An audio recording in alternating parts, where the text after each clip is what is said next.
Assalamualaikum warahmatullahi wabarakatuh, Bapak Ibu sekalian. Pada kesempatan kali ini, saya Heru Susilo, peserta Prodi Mars Universitas Muhammadiyah Yogyakarta. Pada kesempatan kali ini, kami akan membahas, mereview, dan menampilkan salah satu jurnal yang diunggah oleh Clinical and Experimental Emergency Medicine. Eh, Jurnal ini diupload pada tahun 2023, di mana dalam Scopus dia mendapatkan Q2. Jurnal tersebut berjudul Role of Point of Care Ultrasound in Critical Care and Emergency Medicine, Update and Future Perspective. Pada jurnal kali ini, Bapak Ibu sekalian, eh Jin Choi dan kawan-kawan, ini banyak jumlahnya ya. Beliau ini dan kawan-kawan ini eh, adalah dokter yang bekerja pada Department of Medicine. Jadi ini dokter-dokter di ruang eh, emergency, di luar emergency.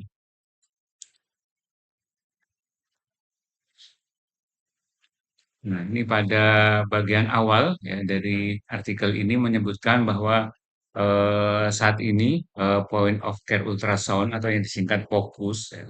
POCUS ini sebuah singkatan di mana ini adalah teknologi yang potensial membuat suatu revolusi. Nah, terutama teknologi ini banyak digunakan di ruang-ruang emergensi ya, UGD ya, dan juga critical care medicine atau di ICU ya.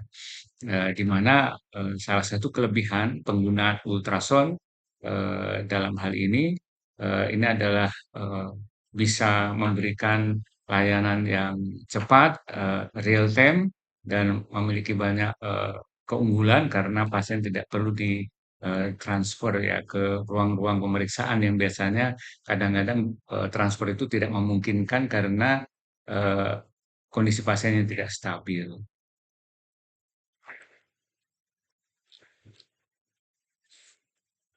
Jadi fokus ini point of care ultrasound ini memang berbasis ultrasound atau yang lebih kita kenal sering sebagai USG. Nah, USG yang dulu digunakan di ruang-ruang diagnostik oleh sejawat radiologi, semakin waktu semakin berkembang. Nah, saat ini digunakan oleh para klinisi secara bedside, artinya langsung di bed pasien. Nah, bahkan secara futuristik ya, USG yang digunakan untuk pemeriksaan para klinisi ini dianggap sebagai visual stetoskop. Nah, ini di abad 21 ini.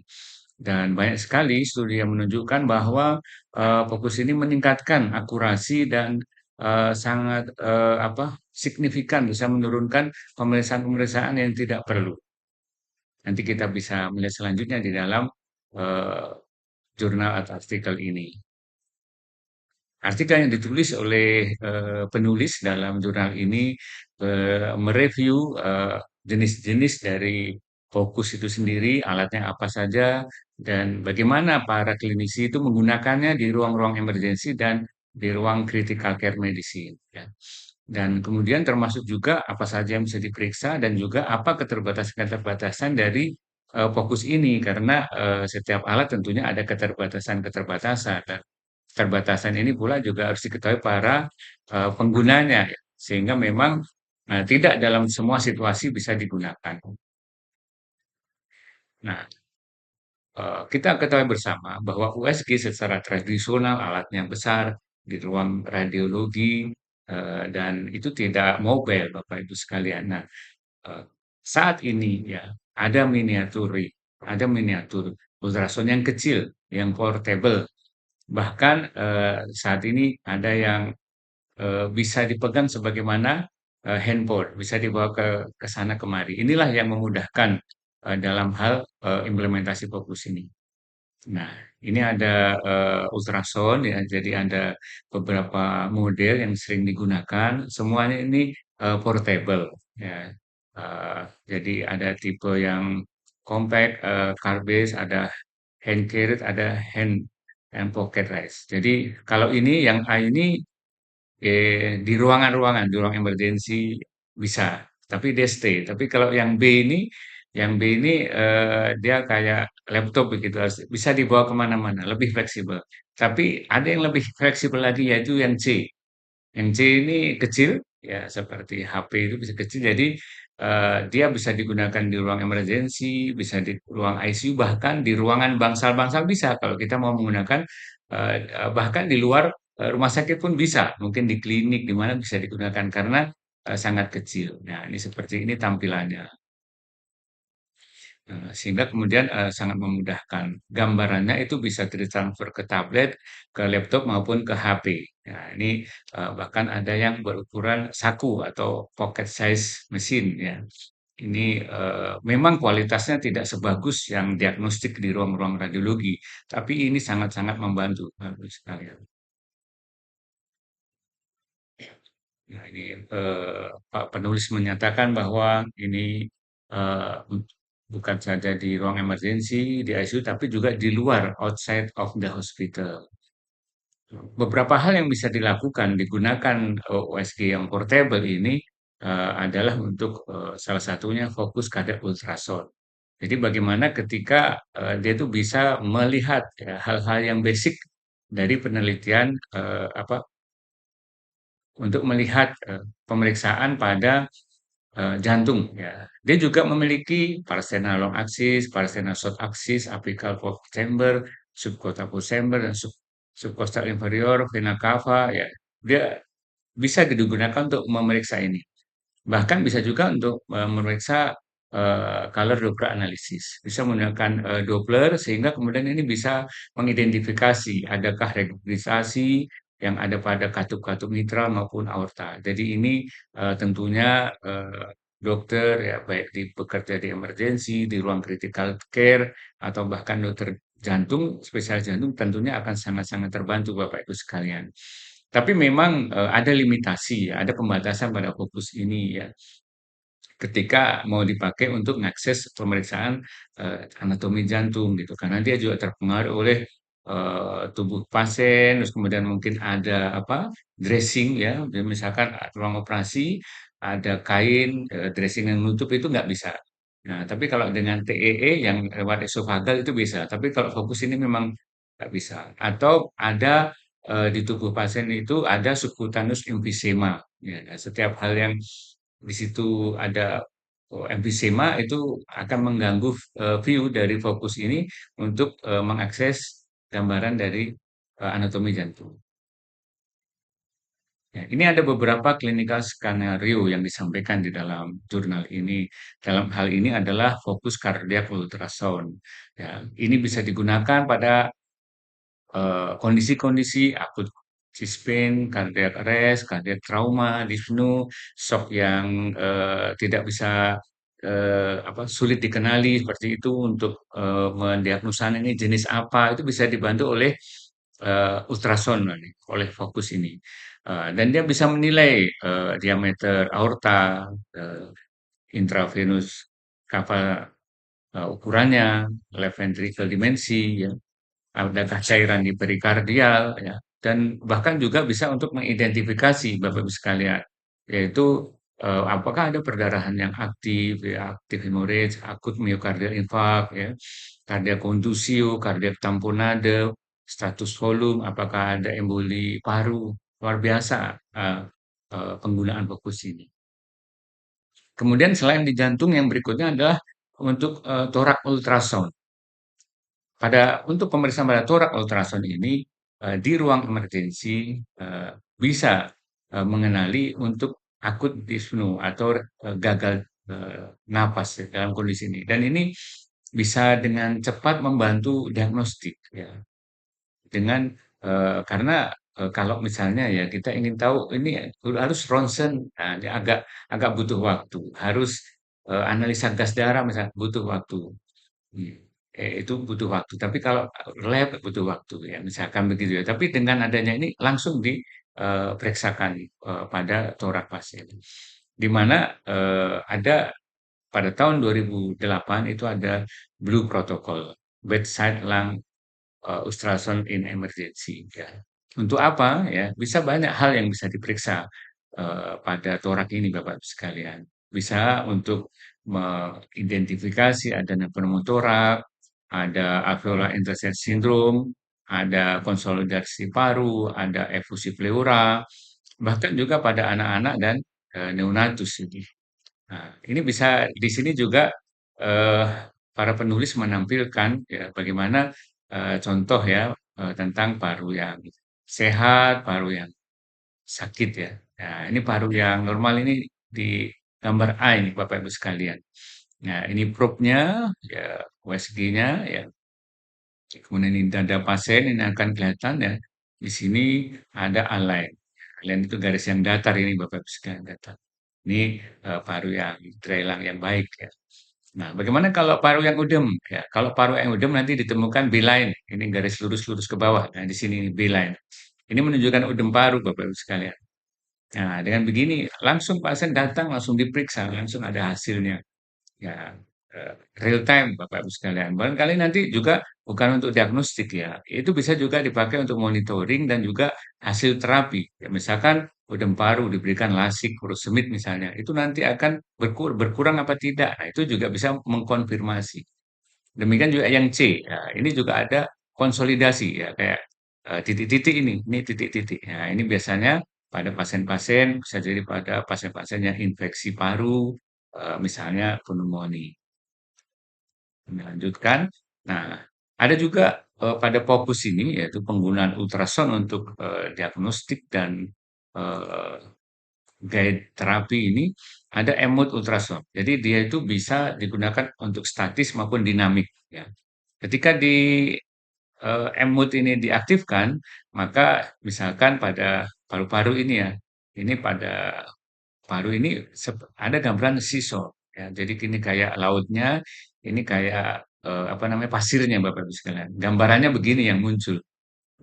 Tapi kalau dia terjadi penumpuk torak, makanya yang muncul B ini Bapak Ibu sekalian. Gambarannya seperti barcode. Nah, makanya di sini disebut barcode sign. Nah, ini menunjukkan adanya eh, pneumotorak. Ya, jadi ini cukup sangat membantu terutama pada pasien-pasien emergensi ya. Ya, bagaimana ketika kita mendapatkan pasien ini langsung diperiksa, ya, akan langsung kelihatan. Misalkan kita duga, oh ini apa ada pneumotorak?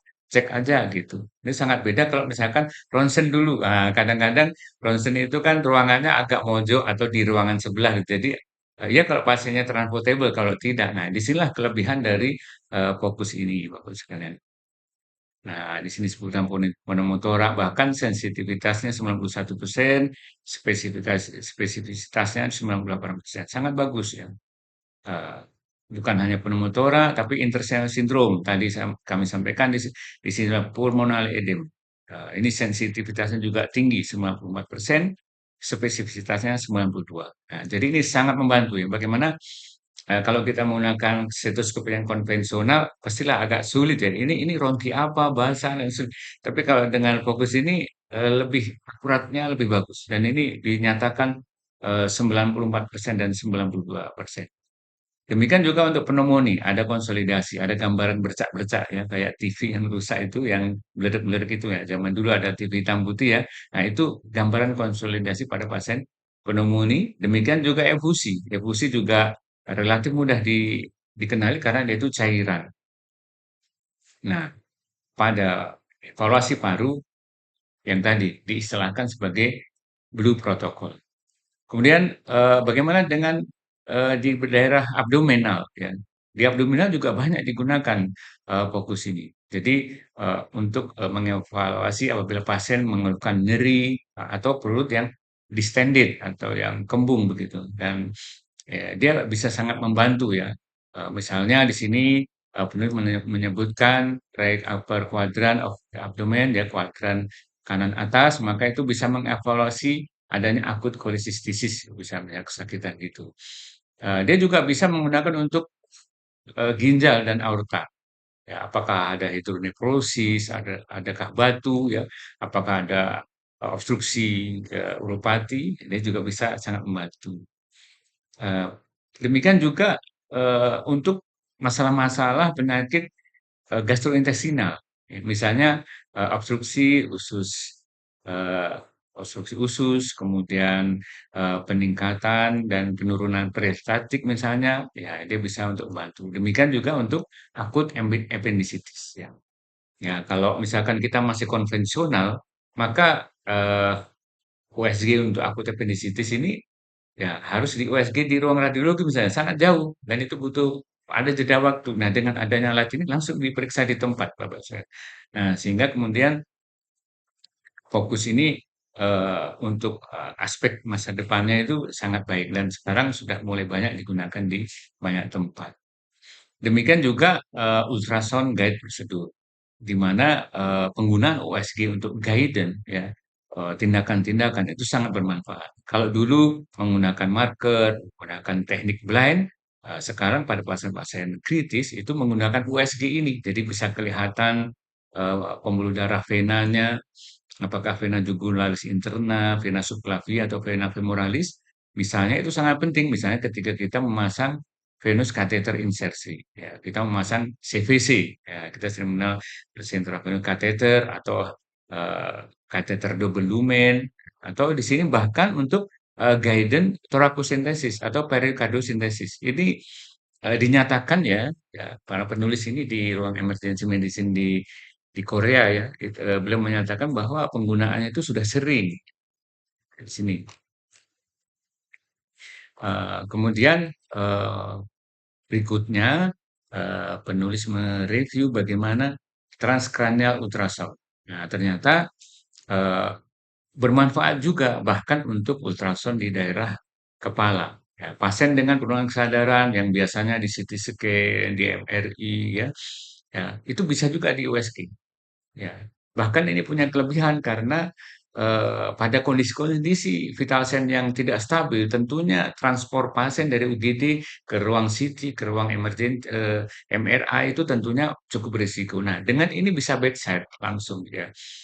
Makanya ini sangat cocok digunakan di eh, UGD ya. Dan sebetulnya transcranial ultrasound ini Bapak Ibu sekalian di sini juga disebutkan bahwa sudah mulai dikerjakan tahun 80-an dan sekarang terus berkembang. Nah, dan terus berkembang sehingga ada beamot ultrasound tadi itu bisa mengevaluasi eh, parenkim dari otak, bisa melihat untuk hematom yang akut atau midline shift. Ya. Ya, jadi ini sangat luar biasa alat ini. Ini akut hematom, ya di sini ada hematom yang bisa lihat dari CT scan. Ternyata di gambar B ini dengan USG itu bisa terdetek juga. Nah, pergeseran garis tengah ini juga ya midline shifting shifting with acute hematom. Ini juga sangat bagus ya. Dan sehingga ini sangat-sangat bermanfaat tentunya. Demikian juga fokus ini ya point of care ultrasound ini juga bermanfaat pada pasien-pasien cardiac arrest ya. Dia bisa membantu mengidentifikasi penyebabnya karena dia bisa memview jantung ya. Dan kemudian bisa mengevaluasi apakah eh, kompresi pada jantung ini efektif, bahkan bisa memprediksi outcome-nya, apakah ada hasilnya nanti dari kompresi jantung ini. Dan juga USG ini bisa juga digunakan untuk mengkonfirm ketika pasien itu dilakukan intubasi. Nah, endotracheal tube ini ada di mana posisinya, apakah sudah tepat, itu juga cukup membantu. Dan fokus ini sangat bermanfaat untuk membedakan gitu ketika pada pasien cardiac arrest atau shock, apakah terjadi tamponade jantung, gangguan atau gagal jantung kiri, apakah karena emboli paru, hipovolemia, atau adanya ronsen pneumotora. Dia sangat membantu kita untuk menelusuri kira-kira penyebabnya shock ini apa. Karena kalau dengan tanpa fokus kan kita sulit ya pasien shock itu apa, pemeriksaan yang lain lama. Nah, kalau ini bisa melakukan dengan cepat ya. Bahkan fokus juga bisa untuk mengecek ya bagaimana prognosis dari pasien ini, terutama misalkan pada pasien-pasien pulseless electrical activity. Karena dia bisa kan kalau PA itu hanya kelihatan kayak irama jantung ya dari EKG. Tapi jantungnya ini bagaimana sebetulnya? Nah kan kita nggak bisa. Nah dengan fokus ini bisa melihat, oh ada nggak sih gerakannya? Gerakannya bagus apa enggak? Nah itu kan kelihatan aktivitas dari jantung. Oleh karena itu dia bisa membantu. untuk menilai kira-kira prognosisnya nanti bagaimana, seperti itu. Sehingga, fokus ini juga, dapat digunakan untuk mendiagnosa dan membantu untuk manajemen shock. Karena dia bisa untuk, menelusuri penyebab ada shock, ya, mengklasifikasikan shock, guiding treatment, dan juga mengevaluasi dari respon, terapi, ya. Nah, misalnya, kan, ini bisa melihat inferior vena cava, ya, Bapak Ibu sekalian. Itu kalau kurang cairan dia akan, menyempit begitu, akan kempes. Nanti kalau diisi cairan dia akan mengembung lagi. Nah, itu, eee, kolapsnya akan berkurang. Nah, itu untuk merespon, terapi bisa dilihat dari fokus ini. Ya. Sehingga kemudian, dia sangat, bermanfaat dalam hal itu karena dia bisa mengakses untuk view pada jantung, pada paru, inferior vena cava, ya, untuk, melihat kategori shock.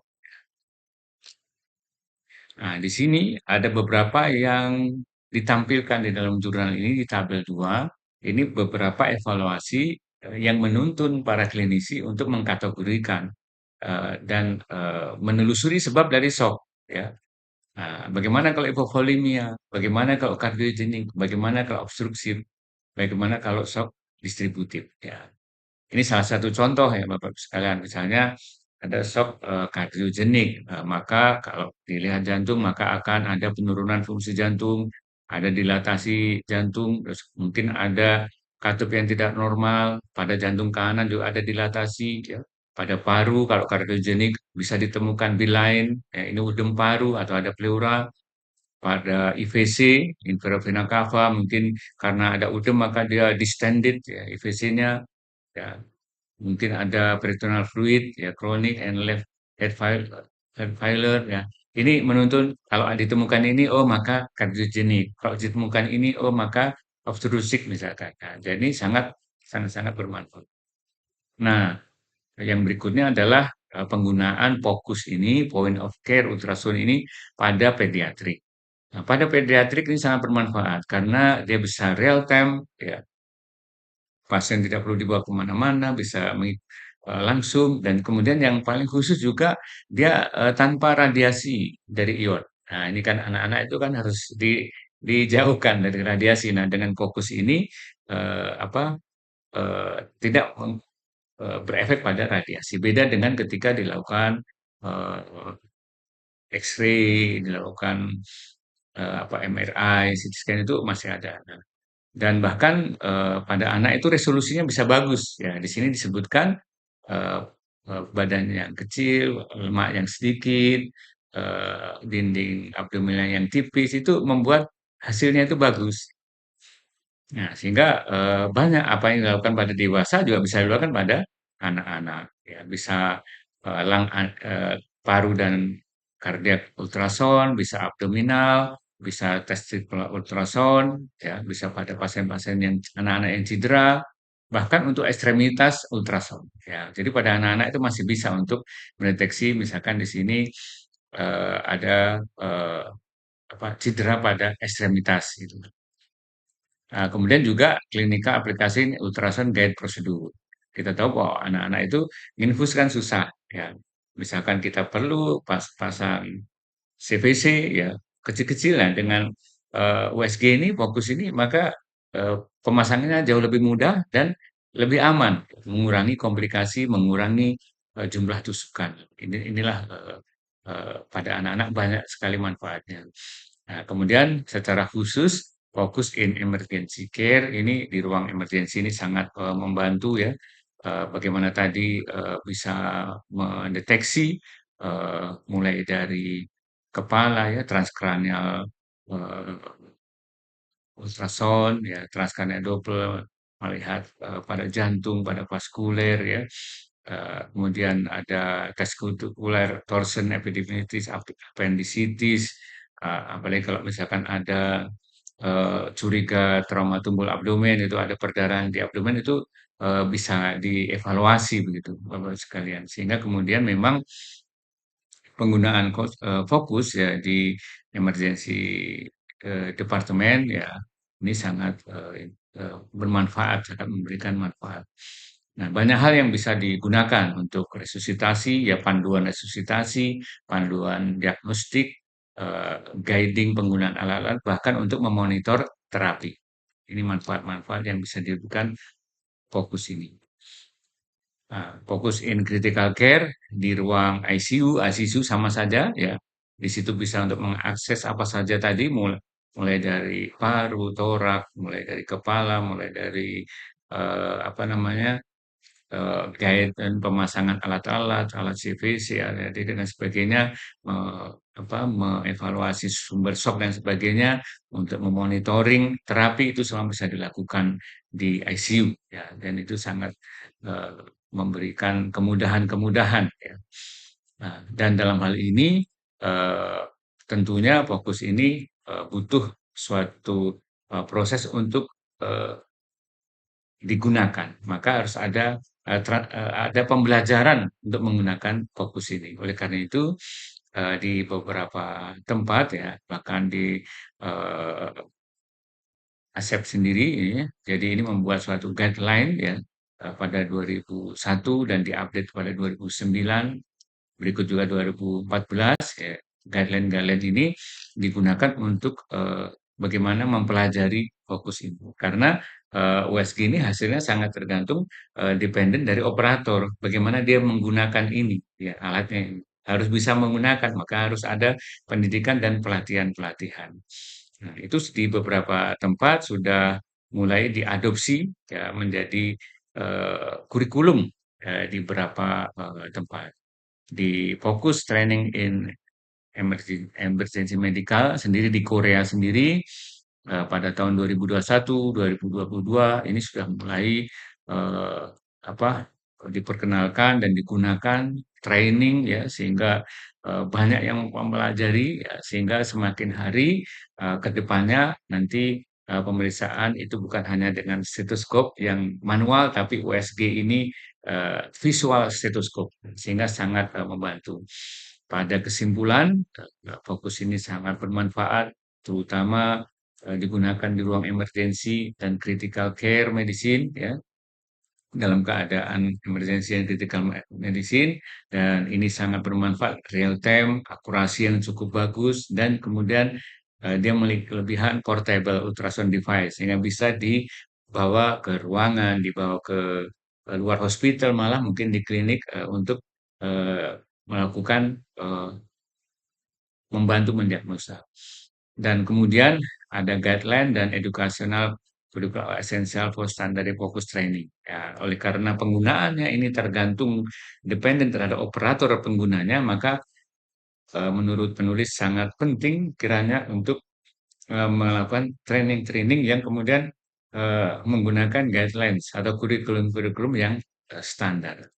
Barangkali Bapak Ibu sekalian, ini yang bisa kami sampaikan tentang topik hal-hal yang update, hal yang terbaru tentang layanan kesehatan, terutama pada kondisi pasien kritis, apakah itu di UGD ataukah di ICU. Ternyata ultrasound dalam hal ini fokus ya, point of care ultrasonografi ini sangat membantu dan memiliki akurasi yang cukup baik. Kurang lebihnya mohon dimaafkan dan mudah-mudahan memberi manfaat bagi kita, dan mudah-mudahan di Indonesia yang saat ini sudah mulai juga digunakan di beberapa tempat, di rumah sakit semakin hari semakin dikenal dan kita bisa mendapatkan manfaatnya. Terima kasih sudah eh, ikut menyimak review jurnal dari Scopus ini.